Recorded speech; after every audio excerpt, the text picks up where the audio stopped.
Bonjour à tous, ici Hardware Cooking par CK Informatique et dans cette vidéo on va déballer et tester une carte mère de chez Asus, la ROG Strix Z370F Gaming. Cette carte mère moyenne gamme est sur un chipset Z370 au socket 1151 et se destine donc à la 8ème génération de processeurs Intel Core comme notre i7 8700K par exemple. Elle se trouve aux alentours des 200 € et sera parfaite pour les gamers ne voulant pas se ruiner dans une grosse carte mère, en ayant toutefois des fonctionnalités intéressantes ainsi qu'un design vraiment travaillé comme vous pouvez le constater par vous-même sur ces images. Faisons un tour rapide de la boîte où nous pouvons voir sur la face avant un fond noir avec une photo de la carte mère ainsi qu'un gros logo ROG pour donner un peu de couleur à l'ensemble.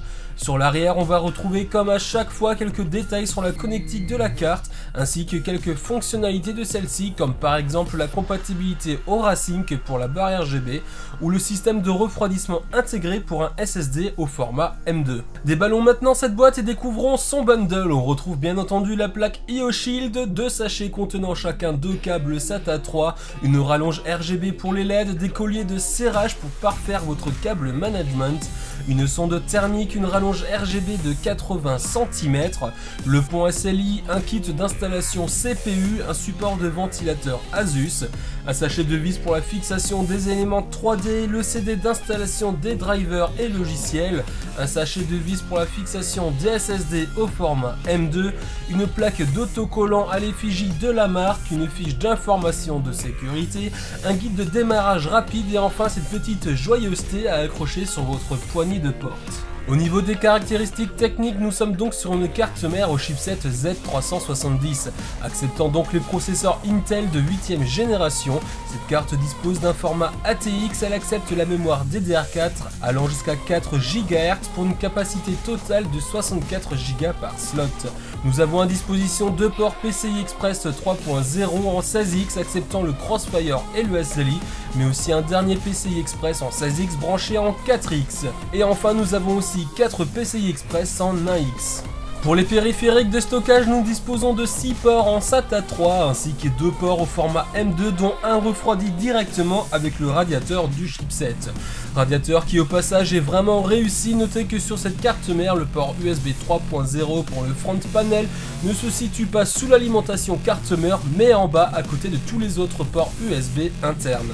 Au niveau de la connectique arrière, nous disposons de 5 entrées audio ainsi que de l'entrée optique, 2 ports USB 3.1, le port RJ45 sans qui on ne ferait pas grand chose, 2 USB 2.0, un port HDMI, un port DisplayPort, un port DVI-D et enfin un port USB 3.1 génération 2 type A plus un second de type C. Nous avons également la compatibilité avec le logiciel Asus Aura Sync afin de synchroniser l'éclairage de la carte mère aux autres équipements compatibles.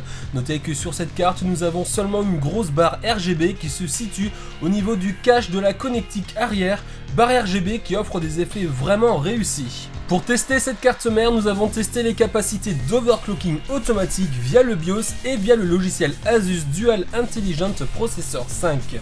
Nous avons lancé un bench OCCT Lean Pack de 15 minutes afin de relever les fréquences, température et voltage. Le processeur utilisé est un Intel Core i7 8700K refroidi par un AIO Be Quiet Silent Loop 240 mm. L'overclocking automatique via le BIOS a été désastreux, on va pas se le cacher. En effet, nous avons eu une fréquence de 5,153 GHz sur notre processeur Intel Core i7 8700K pour un voltage de 1,44 volts, ce qui est évidemment bien trop haut. Le bench OCCT a donc tenu à peine 1 minute avant de s'arrêter en raison d'une température beaucoup trop haute. En revanche, via l'OC automatique du logiciel, nous avons eu une fréquence de 4,904 GHz pour un voltage compris entre 1,27 volts et 1,30 volts, ce qui est déjà bien plus correct. Mais bien sûr, ça ne vaut pas un OC manuel aux petits oignons. La température atteinte moyenne a été de 75 degrés, ce qui est convenable.